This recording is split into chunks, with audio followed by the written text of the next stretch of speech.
The Last Word with Lawrence O'Donnell starts right now. Hey, Lawrence. Hey, thanks, Jen.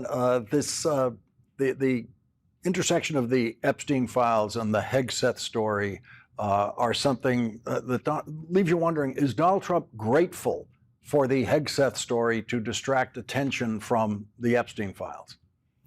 I bet. I also bet Kash Patel is very grateful right now. Lots of gratitude within the administration, I suspect. Yeah, Robert Kennedy, all the worst clowns of the administration, the attention's on someone else this week. Exactly. Yeah. Thanks, Jen. Thanks, Lawrence. Well, Donald Trump will continue to talk about waging a Vladimir Putin-style invasion of Venezuela every day that Donald Trump's old friend, the sex trafficker and rapist Jeffrey Epstein, continues to make life difficult for Donald Trump. And the dead Jeffrey Epstein shows no sign of loosening his grip on Donald Trump. And so today, when haunting photographs of an Epstein crime scene were made public, and Jeffrey Epstein's convicted co-conspirator in sex trafficking, Ghislaine Maxwell, another old friend of Donald Trump's, told a judge through her lawyer that she intends to file a long-shot appeal with that judge, even after the United States Supreme Court denied her appeal, Donald Trump talked once again about waging a war against a country that has never posed a threat to the security of the United States in any way and never will. Here is Donald Trump saying things today that would have gotten any other president removed from office through the 25th Amendment because of failing mental health. I think you're going to find that there's a very receptive ear to doing exactly what they're doing, taking out those boats. And very soon we're going to start doing it on land too, because we know every route, we know every house, we know where they manufacture this crap, we know where they put it all together. And I think you're going to see it very soon on land also. He knows nothing. And that's not going to happen. There will be no invasion of Venezuela. But Donald Trump knows he has to heighten the insanity of his warmongering every day that his old friend Jeffrey Epstein makes news, as Jeffrey Epstein did once again today with the release of photographs of his private island 2 miles off the shore of St. Thomas in the U.S. Virgin Islands.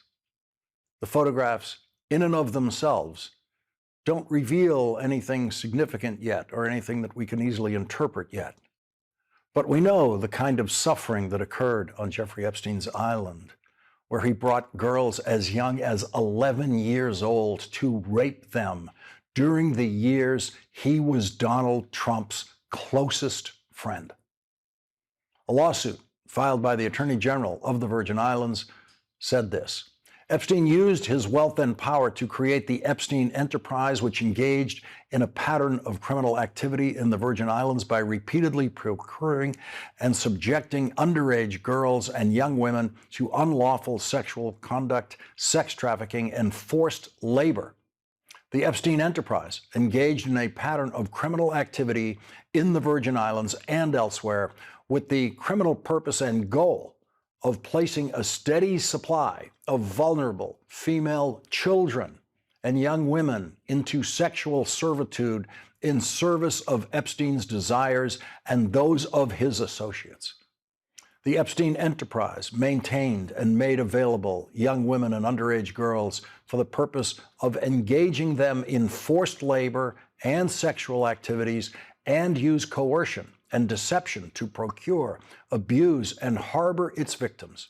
A 15-year-old victim was forced into sexual acts with Epstein and others, and then attempted to escape by swimming off the island. Epstein and others organized a search party that located her and kept her captive by, among other things, confiscating her passport. So we can add kidnapping to the crimes of Jeffrey Epstein, Donald Trump's closest friend, those crimes supported by the convicted sex trafficker, Ghislaine Maxwell, who Donald Trump has publicly considered pardoning. The Attorney General of the Virgin Islands wrote, quote, another victim who was first engaged to provide massages to Epstein was then forced to perform sexual acts in the Virgin Islands. When she attempted to escape the private island, Epstein and a search party found her, returned her to his house, and suggested physical restraint or harm if she failed to cooperate. According to that description by the Attorney General of the Virgin Islands, Jeffrey Epstein was a kidnapper of children, a kidnapper and raper of children. That's who Donald Trump's closest friend was.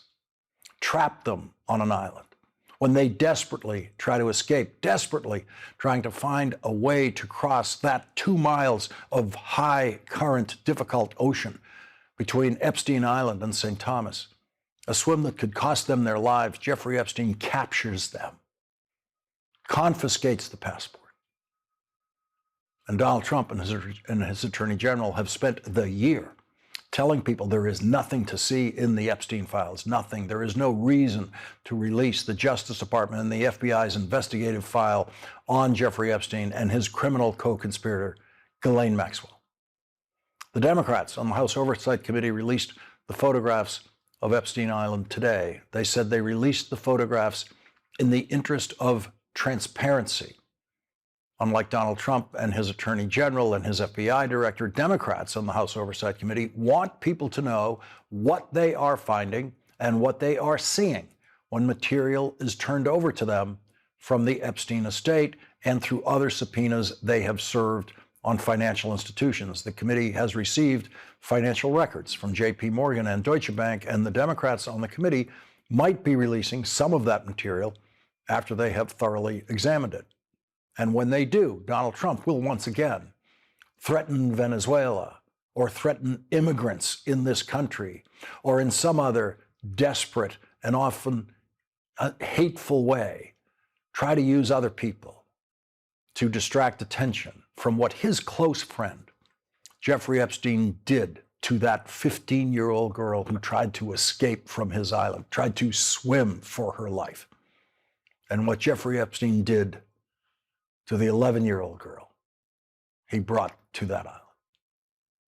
Leading off our discussion tonight is Democratic Congressman Ro Khanna of California. He's a member of the House Oversight Committee. Congressman, thank you very much for joining us tonight. What did you think were the significance of the photographs, and why were they released? Well, they're quite chilling. I mean, the photograph of the dentist chair with the creepy masks around, you can only imagine the horror of young girls who may have been abused or raped there.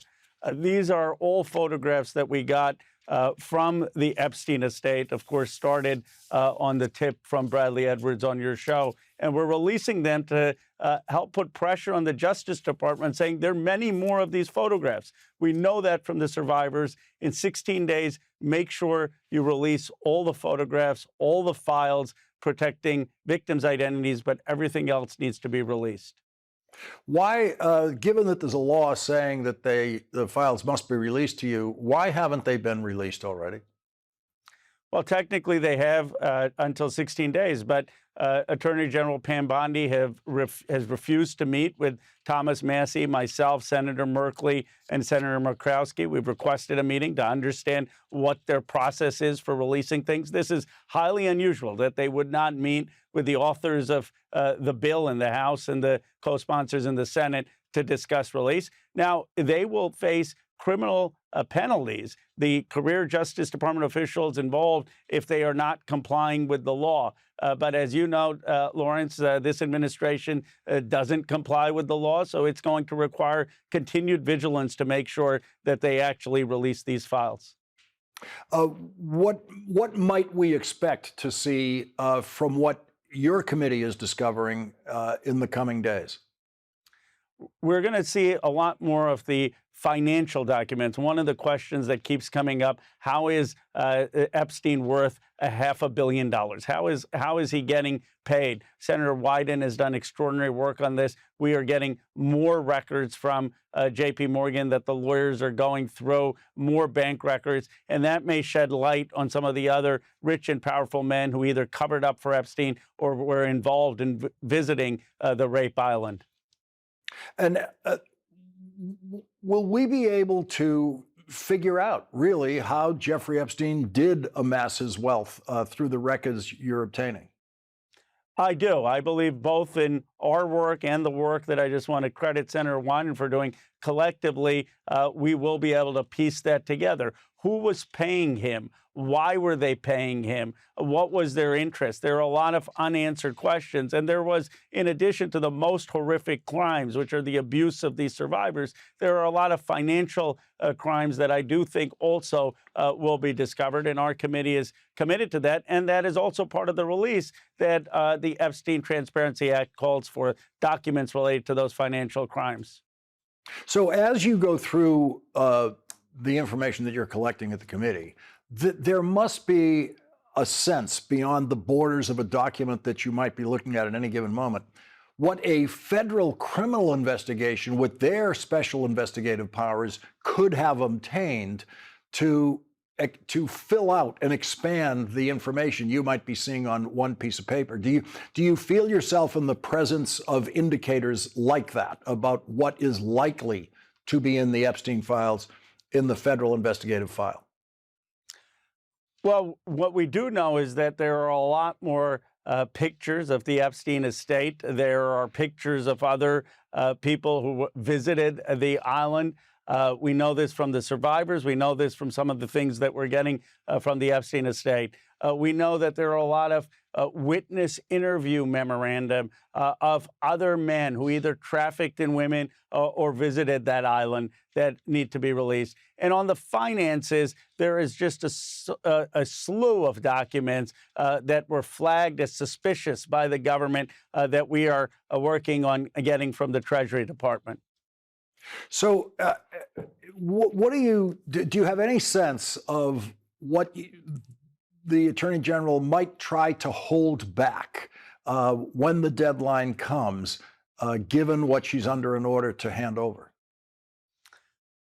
Look, just from her past behavior, she is probably going to try to protect anything that can implicate Donald Trump in any way, put him in a bad light, or people close to Donald Trump.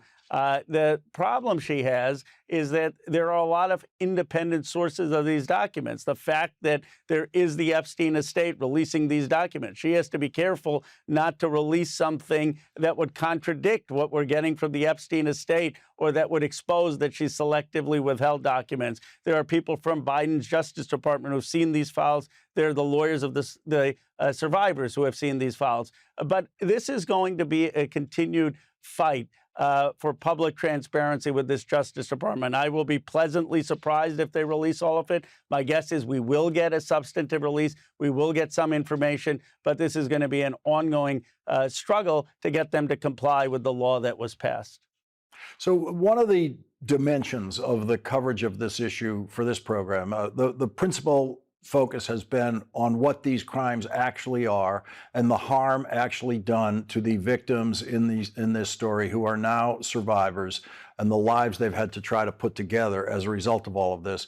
But a sideline component of this has been, what will this be the wedge that breaks some Republicans away from Donald Trump? And when we first saw the miracle, the seeming political miracle that you were performing, teaming up with Thomas Massie and Marjorie Taylor Greene, it looked like there was a small splinter group, very small splinter group of Republicans, a handful, who were willing to break with Donald Trump over this one issue.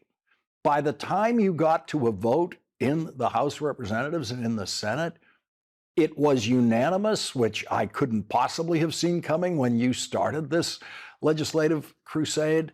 What does that tell us about the possibilities of separating Republicans in the House and the Senate from Donald Trump on other issues? It was totally unpredictable.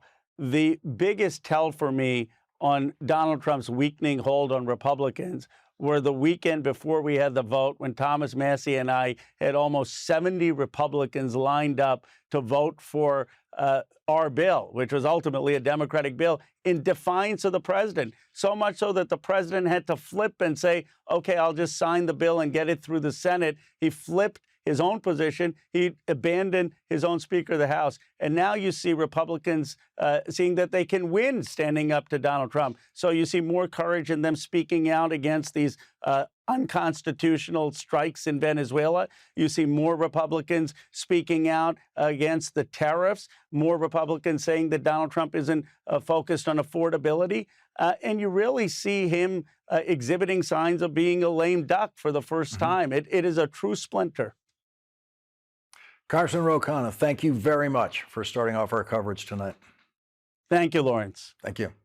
And coming up, Senate Republicans are now as eager, apparently, to investigate Pete Hegseth's reported order to kill everybody as Senate Democrats are. Will that cooperation produce a real investigation in the Senate? The Senate's Democratic leader, Chuck Schumer, joins us next.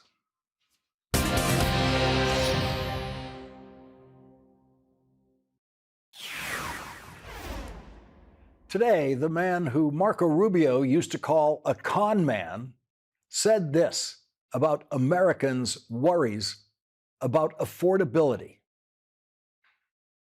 It's a con job. I think affordability is the greatest con job. A con job. And so now, the presidential candidate who promised he would stop inflation now wants voters to stop complaining about inflation. Joining us now is Senate Democratic leader Chuck Schumer. Senator, thank you very much for joining us tonight. I know you plan to spend December concentrating on extending tax credits for the Affordable Care Act, but you are once again facing an unprecedented situation that no other Senate Democratic leader or any Senate leader has ever faced, and that is an out-of-control Secretary of Defense who has an out-of-control president who will not fire the out-of-control Secretary of Defense for what the Inspector General calls endangering the lives of service members. It's now in writing, and they're doing nothing about it. What can you in the Senate do about this out-of-control Secretary of Defense? Well, Lawrence, you're certainly right. He's out of control. He's incompetent. He's juvenile. You know, when the president chooses a Fox News commentator to run the most important, most complicated, most life and death department in the government, obviously that was a mistake. And now it's clear it's not just a mistake, it's an outrage. He has endangered the lives of servicemen and women. He's hidden up the tapes of what's going on in the Caribbean. He seems to be covering that up. And he's just a totally, man, out of control, as you said. He should be gone. The good news here, Lawrence, is it's not just Democrats in this case. In most cases, our Republican colleagues have not done anything to resist the horrors of the Trump administration. But in this case, there are a good number of Republican members, particularly those who care about the Defense Department, who are really looking actively to get this guy under control. And maybe that'll have some effect on the White House. I doubt it. But the fact that there's a bipartisan anger at the man is going to really make a difference.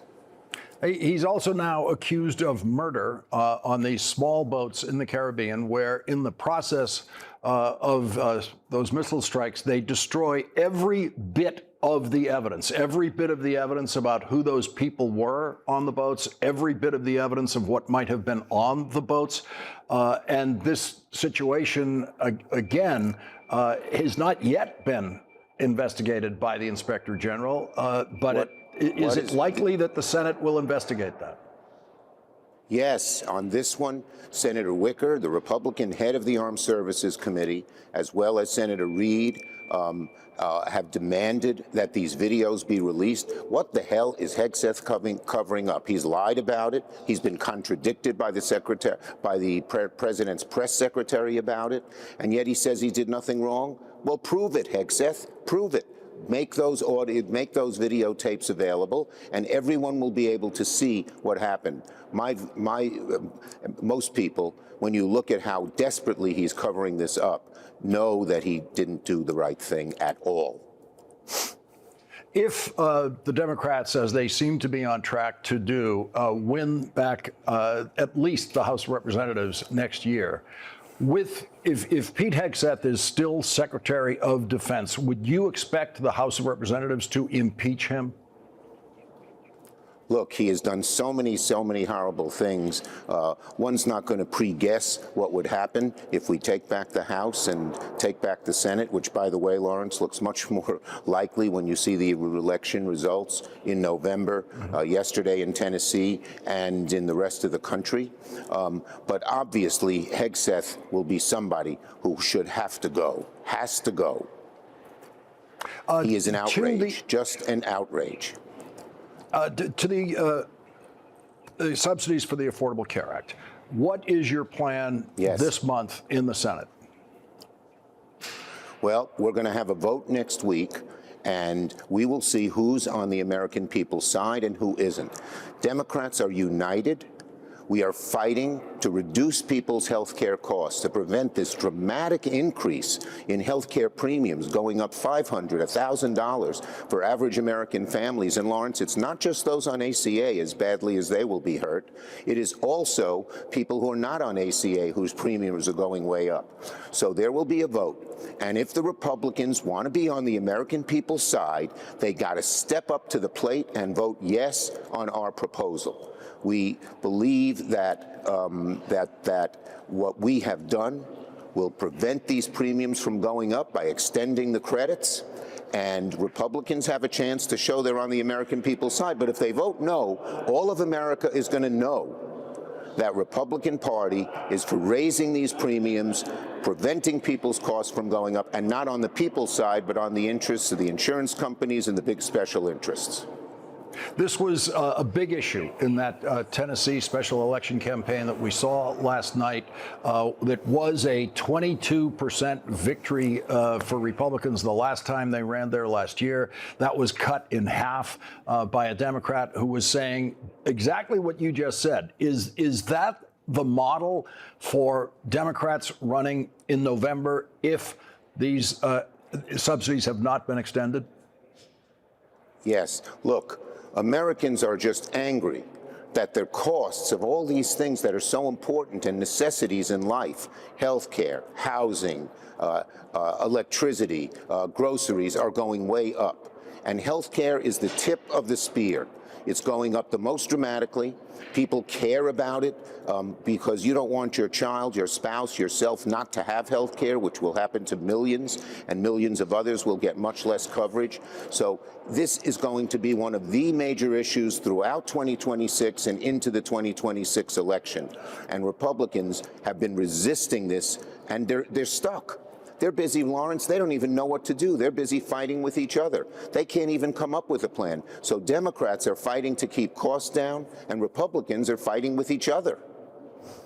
Senator, I have to quote to you something that Donald Trump said today. Donald Trump, who was born a rich kid, one borough away from you in New York City, grew up a rich kid, has been a rich guy his entire life, getting much richer in the plunder that he is engaging in as president of the United States. Exactly. And that person said, affordability is the greatest con job. That is what Donald Trump said today. He believes affordability does not matter. That's what he just said today.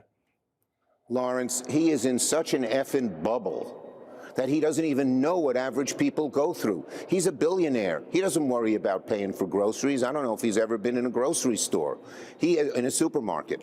He doesn't care about his electricity bills. He doesn't care about his health care costs. But Donald Trump, the average American, does, and the average American holds you accountable for not helping. Democrats are fighting to help, and Trump and the Republicans are not. Listen to this. 55% of Trump voters, 55% of Trump voters are for extending these tax credits because they know the damage that would occur to them if the tax credits were not extended. New York Senior Senator Chuck Schumer, thank you very much for joining us tonight. Thank you very much, Lawrence. Thank you. Coming up tomorrow, our next guest will be hearing directly from the admiral who Pete Hegseth is now trying to blame for the order to kill everybody. The top Democrat on the House Armed Services Committee, Congressman Adam Smith, joins us next.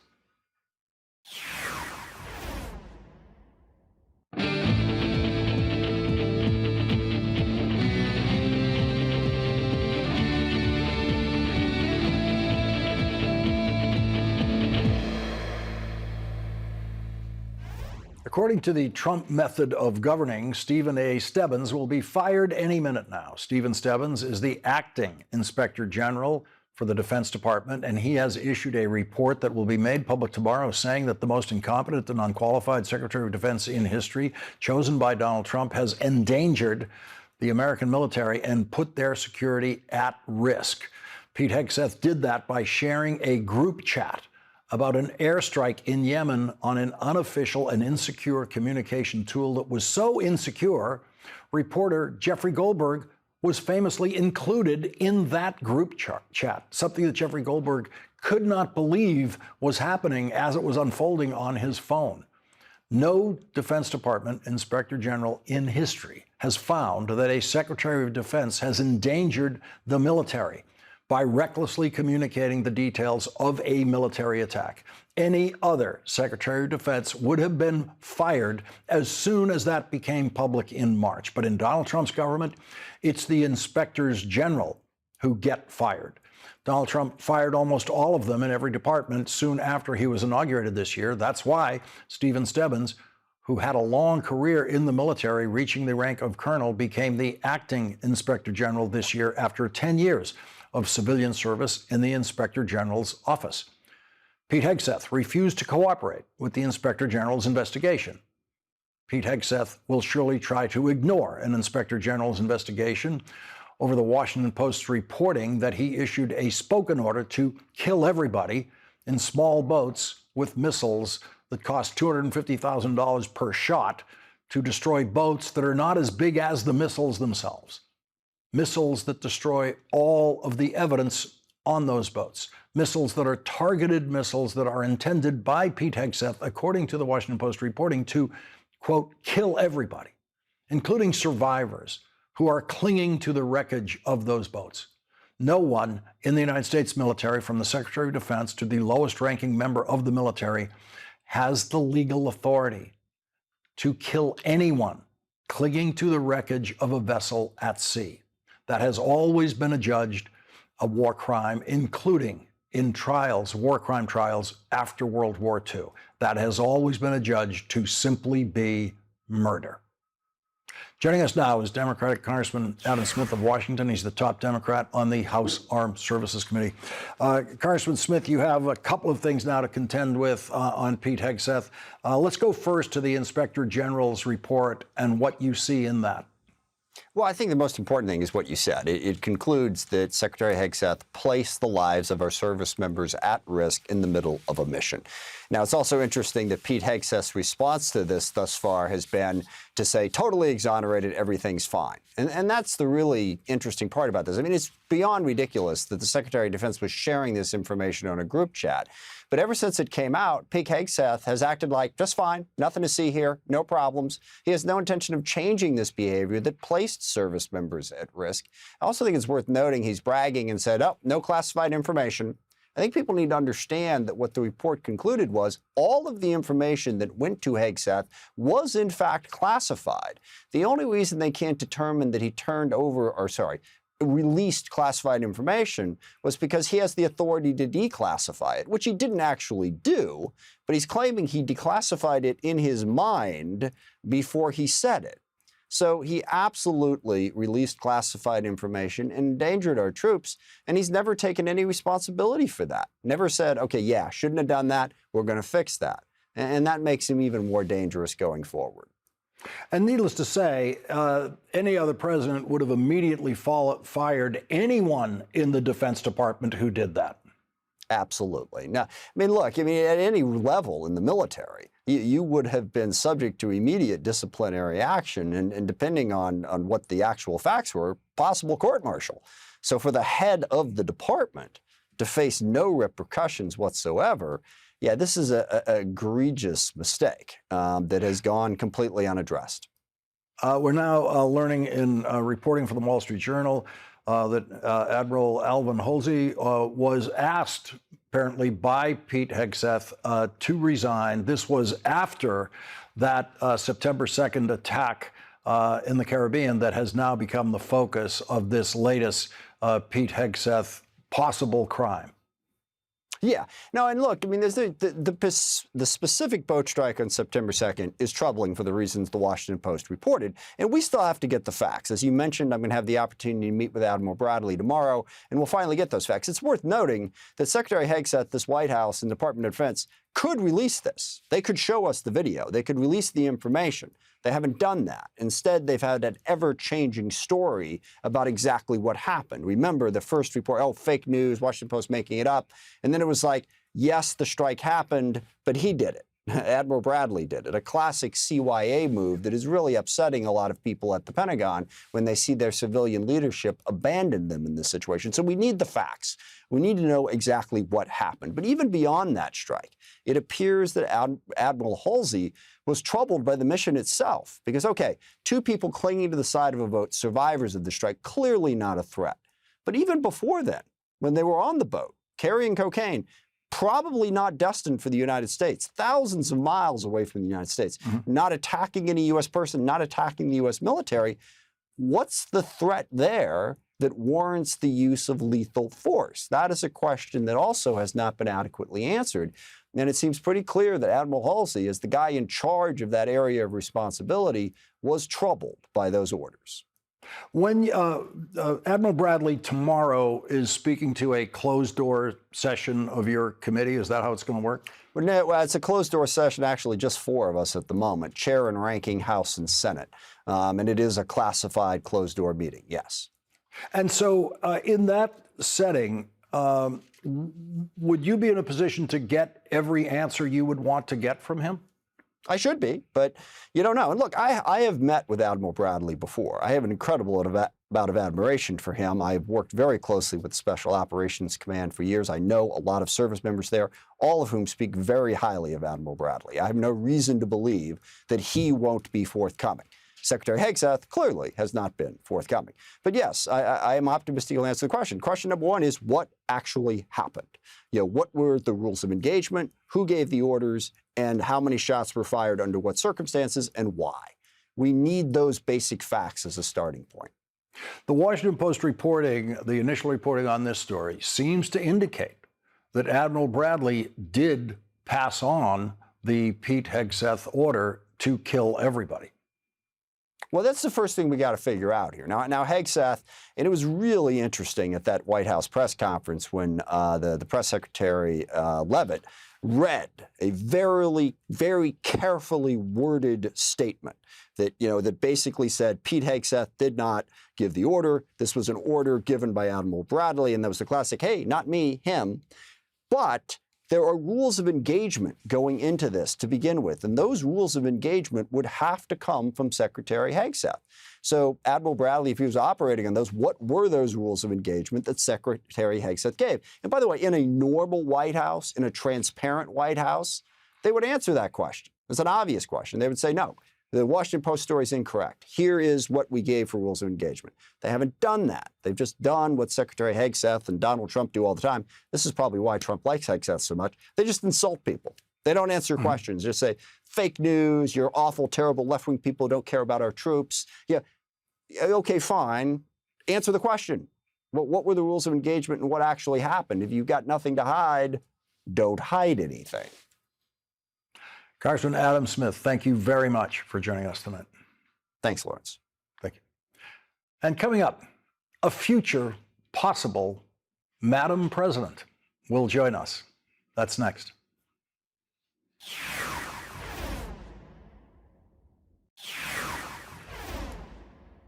We began the week on this program with the brilliant poet Amanda Gorman, who told us words get their best and deepest meaning when they're paired with action. The world met Amanda Gorman at the podium at President Biden's inauguration when her words dazzled us all.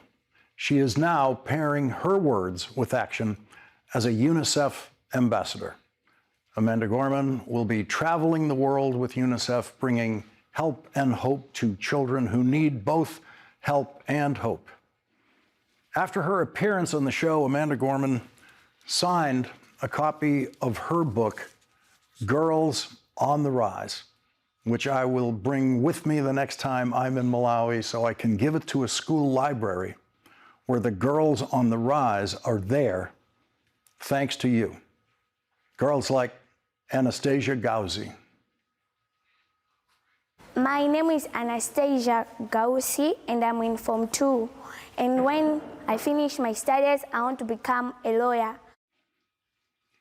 Anastasia is in high school in Malawi thanks to a scholarship provided by the Kind Fund, a partnership I created with UNICEF to deliver desks like this one to elementary schools in Malawi that have never had desks, and to provide scholarships for girls to attend high school in Malawi, where free public education is provided only in the elementary school years. I met Anastasia last month at her high school in Malawi, where they call a scholarship a bursary. I asked Anastasia where she would be today without your help. Where would you be today if you didn't have the bursary and you couldn't come to school? I would have been staying home streets begging for people for help. She also said she would probably have to be married by now, at age 15, in order to survive. The Kind Fund has never had a big gala event in a New York City ballroom or a Los Angeles ballroom sprinkled with some celebrities maybe to raise money. Every penny of the $50 million that has been contributed to the Kind Fund since we started it 15 years ago has been contributed by you, the audience of this program. And I know many of you don't have enough money now to make contributions, and so some of you have eagerly spread the word on social media for us and found another way to help. Anastasia was sent home from school when her family could not pay her school fees to keep her in high school. She told us about that dark time. So what am I going to do? And other people are saying that, oh, as you can see, your child is a grown-up. Let her get married. And I was like, no, I can't. I have to fight for my freedom. She was 14 years old, and she knew, I have to fight for my freedom. She told us what it felt like when she learned that the Kind Fund was going to pay her school fees. My mom received a call from the deputy head teacher. The deputy head teacher was like, your child has been taken under the UNICEF bursary. And I cried with tears of joy. She cried with tears of joy. She won her freedom. The scholarships that you provide include school uniforms for girls, uniforms that fill them with pride. You're wearing your school sweater. Yeah. Are you proud of that sweater? Yeah, I'm proud because I didn't expect that I'm gonna wear this. Mm-hmm. Yeah. And do you wear your school sweater when you're not at school? Nope. Because it's a special thing. Yes, that sweater is a special thing. And you can help girls get that special thing. You can help girls like Anastasia win their freedom through education at lastworddesks.ms.now. You can make a contribution in the name of anyone on your holiday gift list, and UNICEF will send them an acknowledgement of your gift. You can specify that your gift is for girls' scholarships or for elementary school desks, like this one. When Anastasia told me she wanted to be a lawyer, I told her that President Barack Obama was a lawyer. Sometimes lawyers become politicians and then they become president. Did you know that Barack Obama was a lawyer? Nope. First, Barack Obama was a lawyer, and then he became president. Wow. Does that give you any ideas? I think maybe because he was a hardworking man, that's why he became, starting from the lawyer and going to the president. Yeah. I also do the same, I work hard, starting from being a lawyer, then a president. You think you might be president sometime? Yeah. A female president. And Malawi has already had a female president. Yeah, there was Joyce Banda. Yeah. Yeah. What did that mean to you that Malawi had a female president? It was like something which people didn't expect that we're going to have a female president. So because we have only one female president, which she was the president of this Republic of Malawi. So I just want to be the second one, being the female president in Malawi. The second female president. Maybe, just maybe, you just met Malawi's second female president. Anastasia Gauci is definitely one of Amanda Gorman's girls on the rise.